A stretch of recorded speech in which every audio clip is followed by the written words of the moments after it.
Willkommen, Livestream, Church at Home. Heute treffen sich einige Gruppen zu Hause in Gruppen und toll, dass ihr dabei seid. Ihr im Saal, ihr dürft euch hinsetzen zu diesem Weihnachtsgottesdienst. Ich freue mich, hier sein zu dürfen. Und ich habe eine erste Slide, die ich euch zeigen möchte, die eigentlich vieles zusammenfasst. Und zwar die Geburt von Jesus Christus. Ich habe eine Slide dafür. Die Geburt von Jesus Christus brachte Gott zu den Menschen. Das Kreuz brachte den Menschen zu Gott. Hier sind die zwei Dinge, die Gott so auszeichnen. Gut ersichtlich. Es ist einerseits die Barmherzigkeit Gottes, die durch seine Geburt offenbar wurde. Andererseits Gottes Gnade, die durch das Kreuz offenbar wurde. Und diese beiden Begriffe sind wichtig, weil sie sind nicht das Gleiche. Barmherzigkeit hilft, dass wir aus dem Minus rauskommen. Dass jemand, der stärker ist, jemand, der fähig ist zu helfen, dir vergeben kann, dich aus etwas rausziehen kann. Und die Gnade, die ist, damit wir im Plus leben können, damit wir in der Fülle Gottes leben können, dass wir als seine Kinder jetzt Zugang haben zu dem, was er uns verheißen hat. Und ich möchte euch einen Text hineinnehmen, der das wirklich zeigt, die Barmherzigkeit und die Gnade Gottes, wie wichtig das ist fürs Evangelium später. Und da heißt es in Mose, und ich liebe diese Geschichte, Mose ringt mit Gott und er sagt, ich möchte deine Herrlichkeit sehen. Und Gott sagt, ja, also wir wechseln.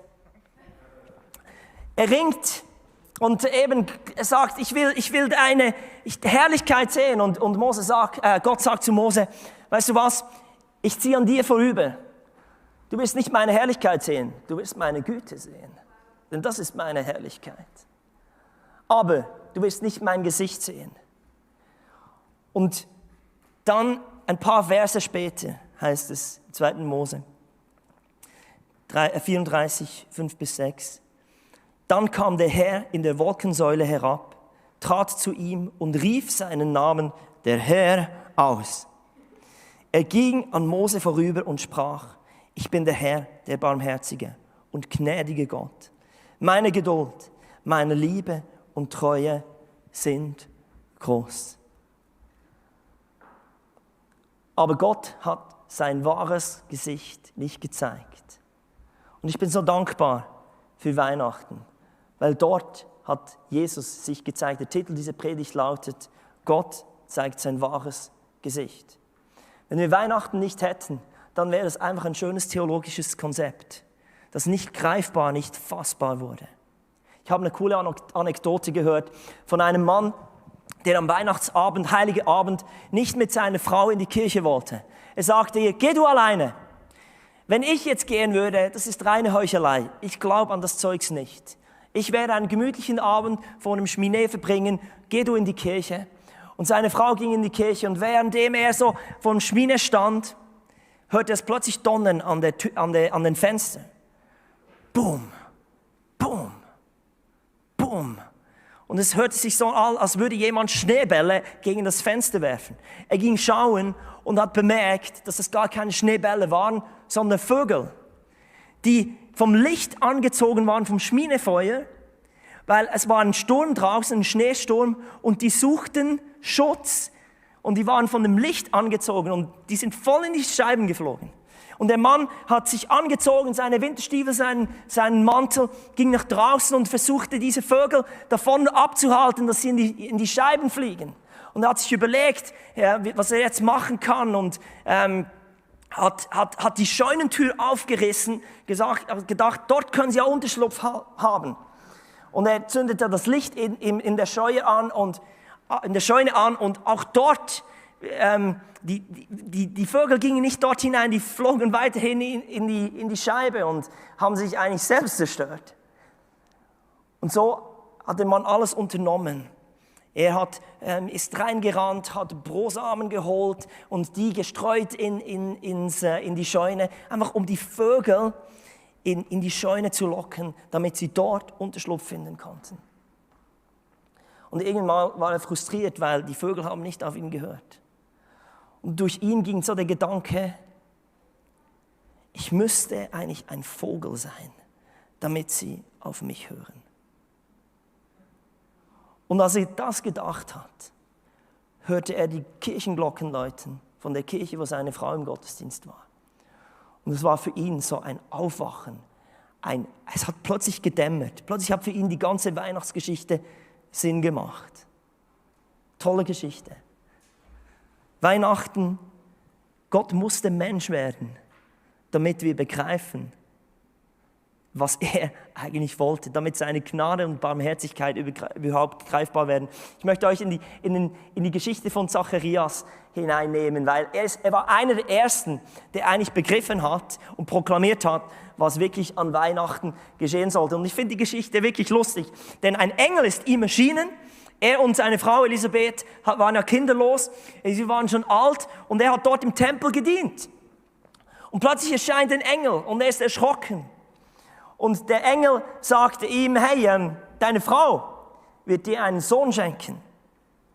Du wirst überglücklich sein bei seiner Geburt. Die Menschen, das Volk wird sich an ihm freuen und Gott wird in den Augen des Herrn groß sein. Was für eine coole Kombination. Für sich persönlich eine Freude, für die Leute und für Gott. Und er hat weiter gesagt, dass dieses Kind viele Israeliten zum Herrn bringen wird. Dass er in derselben Kraft, im selben Geist wie Elia wirken wird. Und die Antwort von Zacharias ist verständlich. Er war total überfordert mit dem und fragte, wie kann ich sicher sein, dass das, was du mir sagst, wahr ist?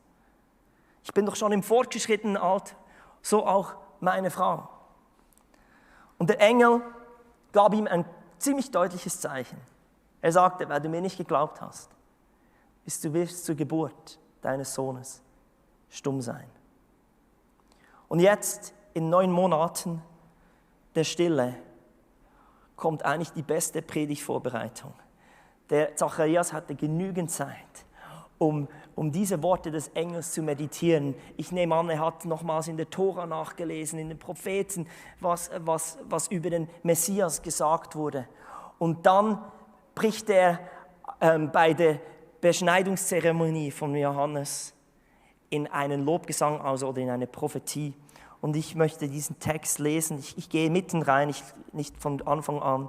Und da sagte, du mein Kind wirst Prophet des Allerhöchsten genannt werden. Das sagte zu Johannes, seinem Sohn, weil du dem Herrn den Weg ebnen wirst.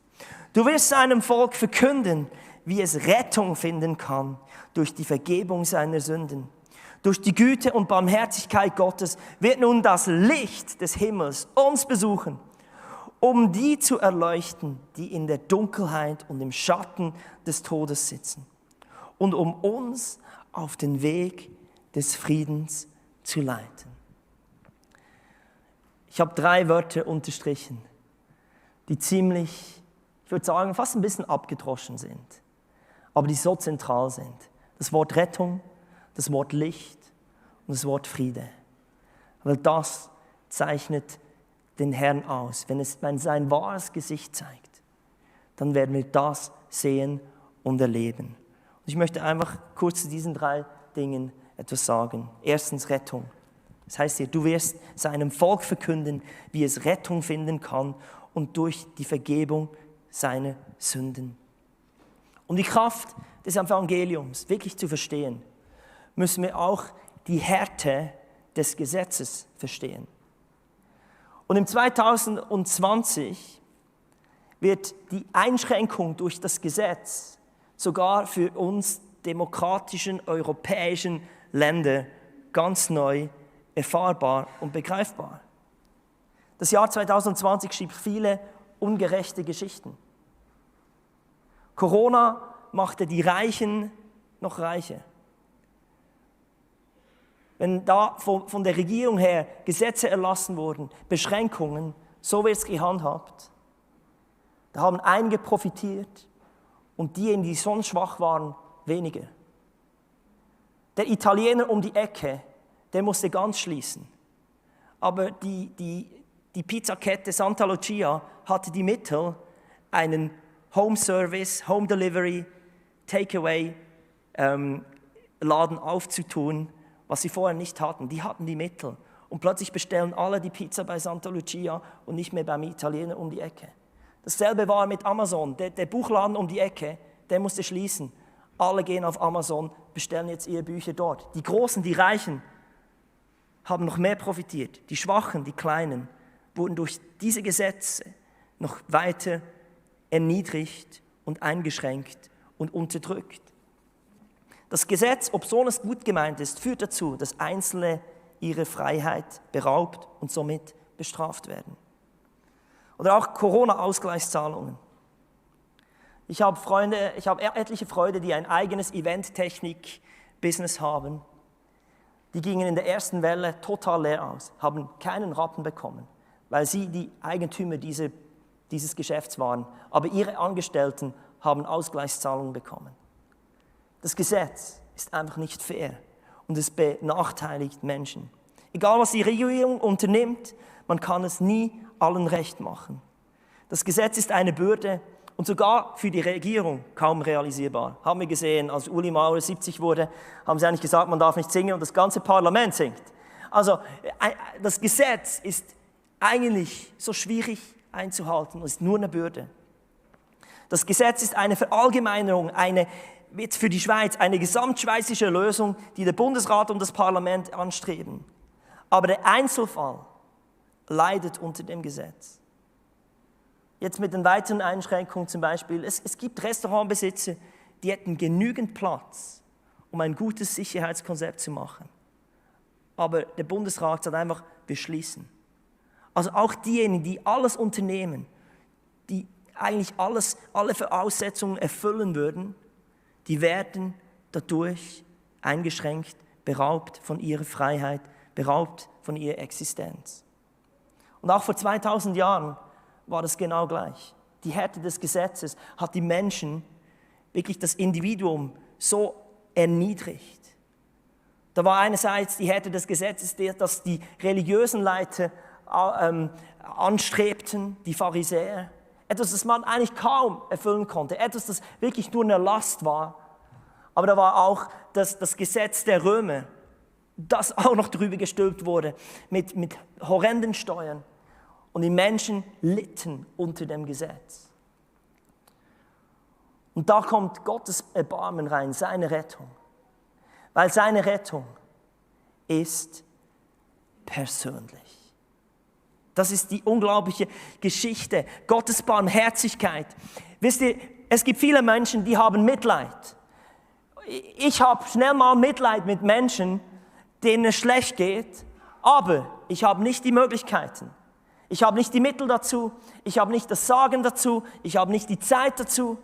Aber das Krasse an Gottes Erbarmen, Barmherzigkeit heißt eigentlich Mitleid und Macht zusammen. Weil dann kannst du etwas verändern, dann kannst du sagen, ich helfe dir, ich rette dich, ich ziehe dich hier raus, ich unterstütze dich, ich bringe dich vom Minus wieder ins Plus. Das ist das, was der Retter konnte. Das heißt im Jesaja so schön geschrieben, denn uns wurde ein Kind geboren, uns wurde ein Sohn geschenkt, auf seinen Schultern ruht die Herrschaft. Also er ist nicht nur ein lieber Sieg, der kam und den Leuten ein bisschen half, sondern er hatte auch die Vollmacht, die Möglichkeit, etwas zu sagen, etwas zu verändern. Er heißt wunderbarer Ratgeber. Er ist ein persönlicher Retter. Ein wunderbarer Ratgeber, der auf Augenhöhe dich anhört, dir hilft und sagt, wir finden da einen Weg raus. Er ist ein starker Gott, er ist ein ewiger Vater. Ein Vater, der das Beste will. Er ist ein Friedenfürst. Seine Herrschaft ist groß und der Frieden auf dem Thron Davids und in seinem Reich wird endlos sein. Er festigt und stürzt es für alle Zeiten durch Recht und Gerechtigkeit.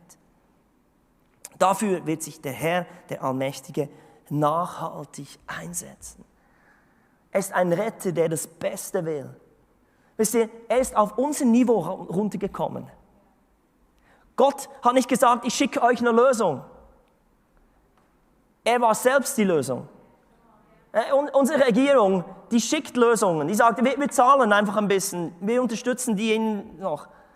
Aber der Retter hat nicht Lösungen gebracht. Er ist selber gekommen. Er hat sich dir persönlich gezeigt, jedem einzelnen Menschen. Gottes Erbarmen heißt, du bekommst nicht, was du verdient hättest. Gott zeigt sein wahres Gesicht. Das haut mich vom Socken. Seine Rettung. Das Gesetz, eine totale Verallgemeinerung. Aber er schaut deinen Fall an. Er kommt auf dein Niveau runter. Er hört dir zu. Er hört dir deine Geschichte an, die nicht so ist wie alle anderen. Und dann zeigt er sein Erbarmen, weil sein Erbarmen ist nicht etwas, das er tun muss, sondern es ist sein freier Wille, seine Entscheidung, wo er sagt, wow, dir sei vergeben. Für dich schaffe ich eine Lösung. Für dich schaffe ich einen Weg. Das Zweite, was Zacharias prophezeit, ist, dass Christus das Licht sein wird. Durch die Güte und Barmherzigkeit Gottes wird nun das Licht des Himmels uns besuchen, um die zu erleuchten, die in der Dunkelheit und im Schatten des Todes sitzen. Ich liebe, dass das Licht uns besuchen kommt. Es ist nicht ein Licht, das in der Ferne ist und uns irgendwie den Weg so sagt, okay, wie das Licht am Ende eines Tunnels und du weißt, wenn ich da hingehe, dann wird es irgendwann mal gut. Nein, das Licht kam uns entgegen. Es war präsent. Und es war so präsent, dass es uns selbst erleuchtete. Wir beten ja den aaronitischen Segen aus 4. Mose 6, wo es heißt, der Herr segne dich und behüte dich. Der Herr lasse sein Angesicht leuchten über dir und sei dir gnädig. Der Herr erhebe sein Angesicht und gebe dir Frieden. Lasse sein Angesicht leuchten. Komische Formulierung. Ich liebe, was es zum Beispiel in Neues Leben heißt. Da heißt es, der Herr sei dir besonders nahe und gebe dir Frieden. Also du siehst das leuchtende Strahlen einer Person, wenn du ihr nahe bist.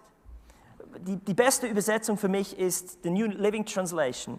Dort heißt es nämlich, May the Lord smile upon you.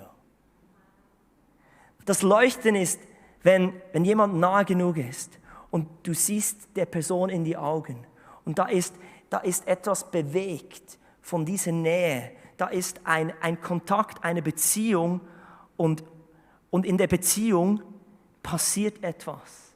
Ein Gesichtsausdruck verändert sich. Da wird etwas warm. Und das ist das, dass Gott so nahe kam für uns, dass wir erstens von ihm erleuchtet werden, von ihm begeistert werden, von seiner Gegenwart so geprägt werden, dass es uns erleuchtet, dass es uns Friede schenkt und Hoffnung.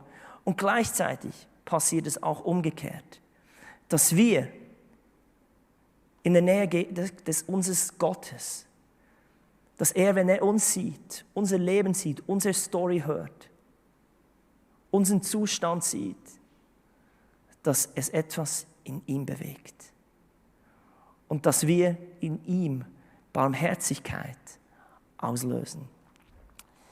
Ich bin kein Fan von moderner Kunst, überhaupt nicht. Ich liebe klassische Kunst, Van Gogh, Munch, das sind so meine Liebsten. Aber es gibt eine Künstlerin, die mich fasziniert. Die heißt Marina Abramović. Und sie hat ein Projekt gemacht, das ganz bewegend ist. Ich lasse den Film ab und werde den ein bisschen kommentieren.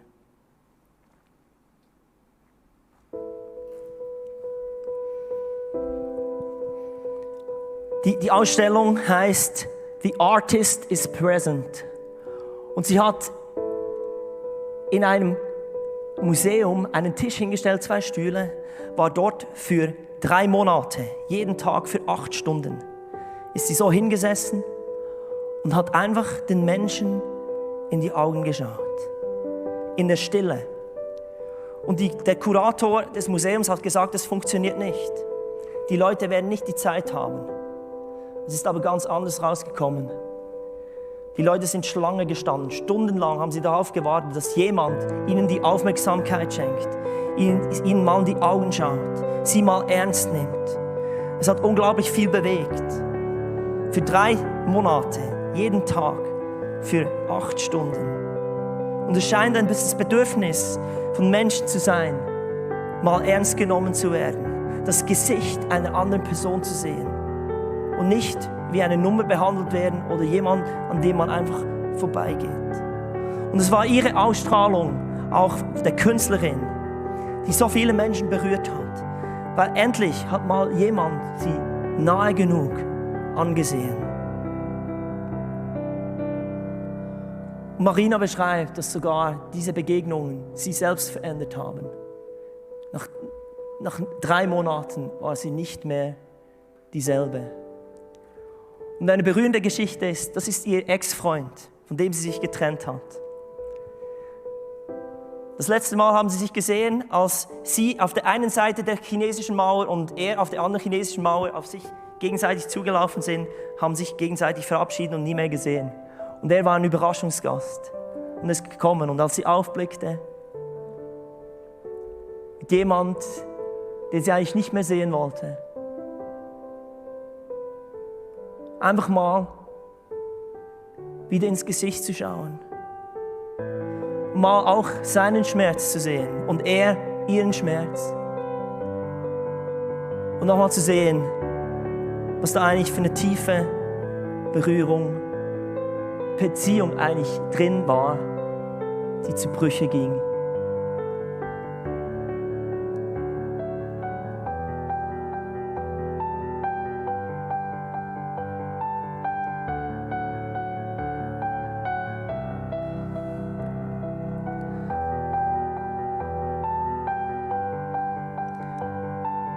Die Ausstrahlung eines Menschen.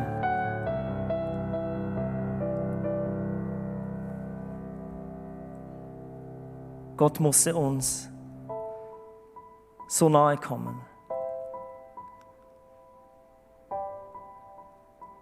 dass es in uns etwas tut, aber auch, dass es eine Reaktion in ihm auslöst. Die Barmherzigkeit Gottes ist nicht etwas, das wir verdient haben. Das passiert daraus, wenn wir ihm begegnen. Wir können Gott ein Lächeln aufsetzen. Du kannst Gott ein Lächeln aufsetzen. Und das Dritte, was Zacharias prophezeit hat, ist das Wort Frieden. Und um uns auf den Weg des Friedens zu leiten. Wiederum persönlich, dass Gott sagt, ich leite dich auf diesem Weg. Es ist nicht, tu das. Er hat nicht einmal gesagt, folgt meinem Wort, tut das aus der Ferne. Nee, er will persönlich. Er will so nahe sein. Und dich in diese Situation, wo du momentan bist, auf diesem Weg des Friedens zu leiten. Der Weg ist ein Prozess. Friede ist nicht ein Ziel. Das war das große Missverständnis, das wahrscheinlich die Juden hatten. Die hofften, dass Jesus kommt, der Messias, der Retter kommen wird und mal die römische Besatzung wegfegt. Und dann ist Friede. Und es ist auch heute für viele Menschen noch nicht verständlich, wieso dass Gott solche Dinge zulassen kann. Aber Gott hat nicht gesagt, dass wir Frieden auf Erden haben als Ziel, sondern als Weg. Er leitet uns auf den Weg des Friedens. All das Leiden, das wird einmal im Himmel das Ende nehmen. Das hat er auch versprochen. Aber in dieser Zeit will er uns diesen Frieden geben. In Krankheit, in Streit, in finanziellen Nöten, in Verzweiflung, in Einsamkeit, in Angst, wo er sagt, ich leite dich und ich bin mit dir. Und es kann ein Weg des Friedens werden. Frieden ist nicht das Ziel oder ein Zustand, wo wir endlich ankommen. Der Friede Gottes findest du nicht zwingend in einer besseren Lösung. Es ist nicht ein Zustand, wo gewisse Leute sich anders benehmen oder sich verändern. Es ist kein Zustand, wo gewisse Dinge nicht mehr passieren. Es ist kein Zustand, wo alles wieder so wird wie vor Corona. Es ist kein Zustand, wo eine gewisse Situation endlich vorüber ist. Es ist kein Zustand, wo unsere Gebete endlich erhört werden. Es ist jetzt. Der Friede Gottes ist jetzt möglich. Und Gott ist uns so nahe gekommen. Wisst ihr, was der Friede Gottes bedeutet? Dass wir eine Beziehung mit ihm haben können, wo alles im Reinen ist. Das ist etwas vom Schönsten in einer Ehe, dass man mit jemandem zusammen sein kann, ohne dass man alles ausdiskutieren muss. Einfach alles gut ist. Man kennt sich, man vertraut sich. Man ist gemeinsam auf diesem Weg. Friede mit Gott bedeutet, dass man Gott nicht ausweichen muss. Dass es keine unangenehmen Situationen gibt, keine unangenehmen Bibelstellen, wo man sich ausreden muss, wo man sich selber rechtfertigen muss. Es ist dieser stressfreie Ort, wo wir wissen, er leitet mich, ich bin mit ihm, wir sind zusammen auf diesem Weg. Ich möchte euch einladen, aufzustehen, auch zu Hause.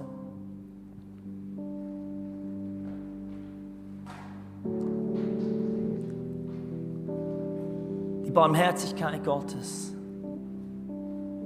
ist das, was die Geschichte von Weihnachten am besten beschreibt. Und diese Barmherzigkeit ist für dich zugänglich. Vielleicht könnt ihr einfach eure Hand aufs Herz legen. Und wir wollen glauben, dass in dieser Zeit, wo du gerade drin steckst, in dieser Zeit, wo wir als ganze Weltbevölkerung drin stecken, dass der Friede Gottes mit uns sein mag. Dass wir erfahren dürfen, dass er uns leitet. Und meine Frage ist, auf welchem Weg bist du momentan noch? Bist du auf einem Weg des Selbstmitleides? Bist du auf dem Weg der Selbstgerechtigkeit, wo du versuchst, alles selber zu lösen, alles selber zu begründen, alles selber zu rechtfertigen? Bist du auf dem Trip von Ausreden? Bist du auf dem Weg von Scham? Bist du auf dem Weg von Vorwürfen, dir gegenüber oder anderen Menschen? Oder bist du auf dem Weg von Wünschen, weit hergeholten Wünschen? Du lebst in der Zukunft und nicht im Jetzt. Aber Christus ist gekommen, um uns auf den Weg des Friedens zu leiten. Und Herr, ich möchte jedes Einzelne, das hier im Saal ist und online zuschaut, segnen. Dass uns diese Weihnachten, wo vielleicht alles ein bisschen stiller ist und ruhiger als sonst, dass wir erkennen dürfen, dass du mit uns bist. Dass du Mensch geworden bist. Dass du nahe gekommen bist. So nahe, dass wir das von dem erkennen dürfen, wer du bist. Aber so nahe auch, dass du unser Leben siehst. Und in der ganzen unfairen Welt und ungerechten Welt, in der wir uns bewegen, dass du darin Barmherzigkeit schenkst. Lass uns unsere Augen schließen und einfach für einen Moment vorstellen, wie du vor Gott kommst, wie du vor Gott bist. Und er sein Angesicht leuchten lässt über dir. Und wie dadurch sein Herz bewegt wird. Ich glaube, in dieser Zeit darfst du Dinge dem Herrn sagen, die du ihm vorher noch nie gesagt hast. In dieser Zeit darfst du dein Herz ausschütten. Und so viel weiß ich. Er ist ein Gott des Erbarmens und der Güte. Und er wird sich dir zeigen. Es ist seine Entscheidung. Und du kannst ihm nahe sein. Und wenn du Gott nahe bist, weil er dich liebt, wirst du auch sein Herz bewegen. Amen. Ich bitte die Band nach vorne zu kommen und ich möchte diejenigen im Livestream verabschieden. Ich wünsche euch eine gesegnete Weihnachtszeit, wo ihr die Rettung, das Licht, den Frieden von Christus erleben dürft. Tschüss zusammen. Wir hatten vorher nicht. Stark, was diese Message, wie stark einfach auch diese Nachricht davon, dass wir Jesus vor uns sehen dürfen. Genauso wie diese Künstlerin dort saß, ist Jesus einfach bereit, dass wir zu ihm kommen und dass er uns in die Augen schaut und uns zuspricht, welchen Wert er in uns sieht. Einfach unglaublich bewegend. Und wenn du sagst, ich möchte das auch, ich möchte auch diese Beziehung kennen mit Jesus und ich habe mich noch nie wirklich dazu entschieden, dann haben wir jetzt ein Video, in welchem Dan mit dir ein Gebet spricht, welches du mitbeten darfst und einfach dein Herz Jesus gegenüber öffnen kannst. Hier ist das Video. Vater im Himmel, danke, dass du mich grenzenlos liebst. Bitte vergib mir, dass ich dich bis heute ignorierte und stolz glaubte, es alleine zu schaffen. Danke, dass du mich nicht verurteilst, sondern deinen Sohn Jesus Christus an meiner Stelle geopfert hast, damit nichts mehr zwischen dir und mir steht. Heute öffne ich mein Herz. Bitte komm in mein Leben. Sei mein Freund und hilf mir, deinen guten Plan zu erkennen und danach zu leben. Amen. Wow, einfach richtig genial, so stark. Wenn du dich heute Morgen dafür entschieden hast, feiern wir so sehr mit dir. Was für eine geniale Entscheidung. Und der ganze Himmel feiert mit dir. So toll. Hey, wir wollen dich einfach dazu ermutigen, teil das mit jemandem. Teil das mit jemandem, der auch mit Jesus schon seit längerer Zeit unterwegs ist. Einem Freund, einer Freundin. Und falls du niemanden kennst, dann lass uns wissen, dass du diese Entscheidung gemacht hast. Und wir würden uns so sehr freuen, mit dir in Kontakt zu kommen und auch mit dir einfach diesen Weg vorwärts zu gehen und mit dir gemeinsam diese Schritte anzugehen. So toll. Und ich möchte dich einfach so gerne nochmals darauf hinweisen, was wir heute Abend haben werden. Und das ist die Zeltner Weihnacht. Die Zeltner Weihnacht, welche über den Livestream von Dan, über seinen YouTube-Kanal ausgestrahlt wird. Und dort könnt ihr einschalten. Es wird ein unglaublich tolles Programm geben. Die ganze Zeltner Familie ist mit dabei und wird sehr speziell mit richtig tollen Einblicken in die ganze Produktion auch der Zeltner Weihnacht. So toll. Ich freue mich, wenn ihr dort auch mit dabei sein werdet. Und jetzt, heute haben wir auch noch den letzten Sonntag für unser Visionsopfer. Und dieses Visionsopfer ist für den Livestream und zwar genau für das, wodurch ihr aktuell schaut. Für die Kameras, welche hier aufgestellt sind, aber auch um einfach das zu finanzieren, was wir hier haben und das auszubauen. Dass die Leute, welche vielleicht nicht die Möglichkeit haben, hier vor Ort zu sein, welche auch weiter weg sind, dadurch erreicht werden können. Und wenn das auf deinem Herz ist und du sagst, ich möchte da so gerne auch diesen Livestream unterstützen, hier mit dabei sein, das ein Teil davon zu sein, dann würden wir uns unglaublich freuen, wenn du dich auch hier mit investieren möchtest. Und da kannst du auf equippers.ch/visionsopfer gehen und dort drunter findest du alle Informationen, die du dazu brauchst. Danke vielmals für alle großzügigen Spenden, die ihr dazu gebt. Sind wir unglaublich dankbar dafür. Und jetzt sind wir dann auch schon gleich am Ende. Und bevor wir das abschließen, möchte ich euch einfach segnen für diese Weihnachtszeit und euch einfach darin aussenden. In Jesu Namen segne ich euch, dass das eine der besten Weihnachten wird, schon bisher. Ich segne euch damit, eine wunderbar tiefe und ruhevolle Zeit zu haben und einfach das Geschenk von Jesus neu erkennen zu dürfen. In Jesu Namen. Amen. Amen. So schön, dass ihr hier dabei wart.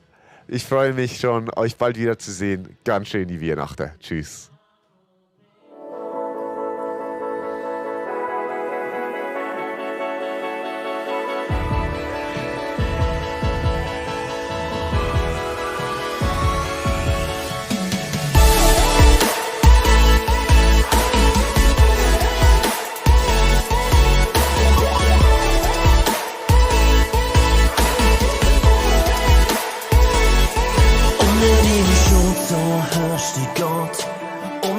Gnade, die nie aufhört, raubt uns nicht die Zuversicht, dass das geschieht, was du versprichst.